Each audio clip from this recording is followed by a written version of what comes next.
Halo Sobat San Agustin, selamat memasuki Pekan Suci. Hari ini kita merayakan Minggu Palma, di mana kita sebagai orang Katolik memasuki gerbang inti iman kekristenan kita, yaitu misteri Paskah. Kita mengenangkan peristiwa bahagia saat Tuhan Yesus memasuki Yerusalem, disambut sebagai Raja dengan seruan Hosana untuk menyelesaikan misi yang Bapa berikan. Di dalam Yerusalem pula, Tuhan Yesus mengalami perjamuan terakhir bersama murid-muridnya, mengalami sengsara, penyalipan, wafat, dan kebangkitan dari antara orang mati. Dua hal yang bisa kita renungkan dalam perayaan ini adalah daun palma dan pilihan kita untuk mengikuti Tuhan Yesus yang memberi keselamatan atau mengikuti ilah-ilah lain yang membawa kehancuran. Yang pertama, daun palma. Ini adalah lambang kemenangan atas maut, namun yang diperoleh melalui pengorbanan. Secara historis, biblis, daun palma adalah simbol kemenangan, umur panjang, dan penghormatan. Dalam tradisi Yahudi, palma digunakan untuk menyambut raja atau menyambut kemenangan pahlawan perang. Namun dalam tradisi Katolik, daun palma yang kita pegang hari ini memiliki makna yang lebih mendalam, pengingat akan kerapuhan kita dan menjadi sebuah tanda kesaksian. Daun palma yang hijau hari ini akan mengering, rapuh, dan dibakar untuk menjadi abu pada Rabu Abu tahun depan.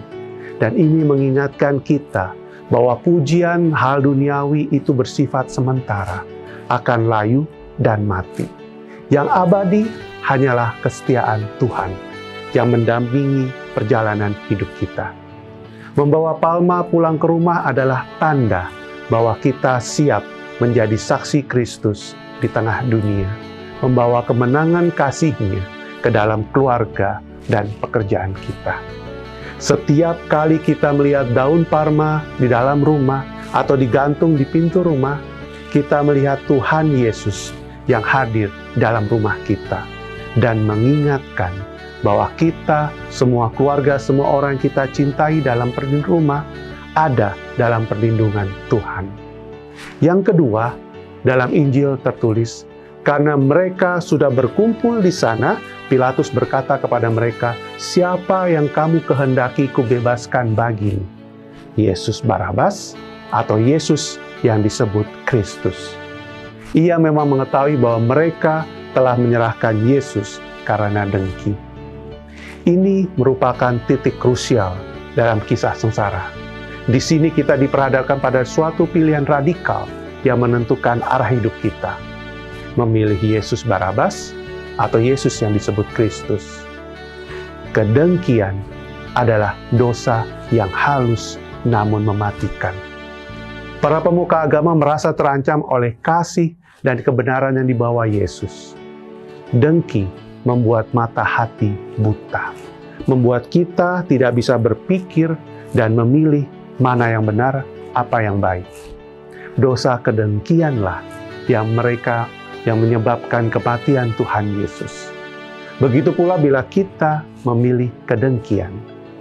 Kedengkian kita pada orang lain membuat kita semakin jatuh terpuruk pada kegelapan dan hidup dalam penderitaan.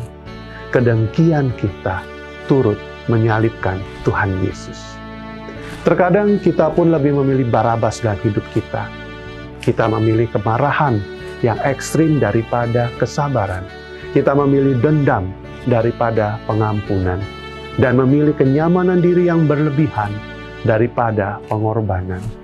Memilih Tuhan Yesus berarti berani meninggalkan cara-cara duniawi yang serba instan dan kesenangan duniawi yang penuh kepalsuan. Memilih Tuhan Yesus berarti kita mau beralih pada cara Allah yang penuh kelembutan, meskipun itu berarti kita harus memanggul salib. Lalu bagaimana sikap Tuhan Yesus ketika Dia diperlakukan secara tidak pantas? Ia memilih untuk tetap tenang, percaya pada rencana Bapa yang tidak akan tinggal diam.